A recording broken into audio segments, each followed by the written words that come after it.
大家有没有发现，生活一乱，饮食最先出问题？有人开始暴食，有人拼命节食，生活越失控，饮食失调往往越严重。为什么呢？今天我们来聊聊背后的心理学。首先，饮食是最容易抓住的控制感。当一个人觉得自己对生活一筹莫展时，他会疯狂想抓住一点点可控的东西。比如，我控制不了老板的脾气，但我可以控制自己今天晚上晚饭只吃1个苹果。于是饮食就成了代偿性工具，用来维持一种虚假的秩序感。短期内确实能让人感觉我至少还行，但长期下去就容易发展成饮食失调。饮食也是情绪的止疼药，说到情绪调节就更明显了。当我们焦虑、孤独、觉得空虚的时候，食物是最便宜、最快速的安慰剂。吃一口巧克力，好像全世界都温柔了一点儿，但这只是短暂的麻醉。等情绪过去了，留下的常常是自责，我怎么又管不住自己？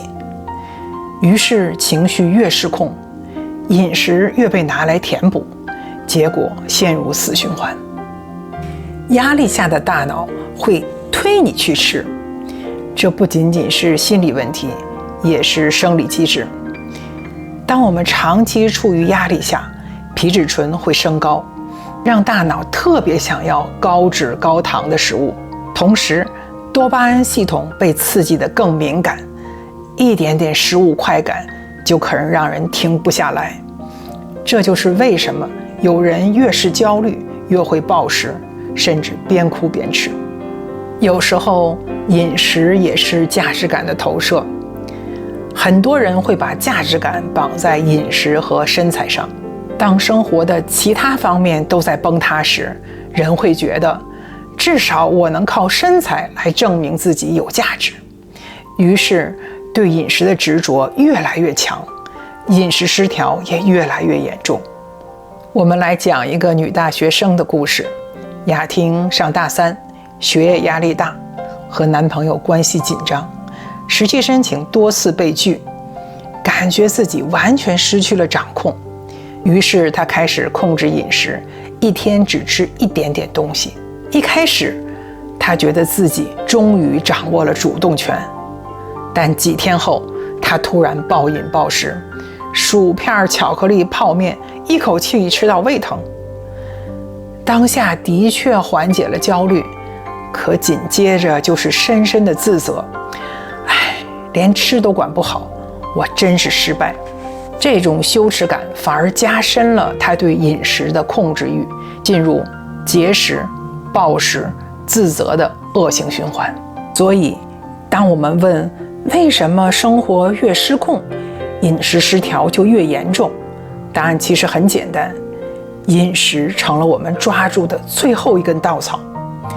它既是假象的控制感，又是情绪的止疼药，还被投射为价值感的证明。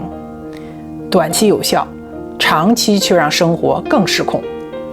如果你发现自己也有类似的饮食困扰，不要责怪自己。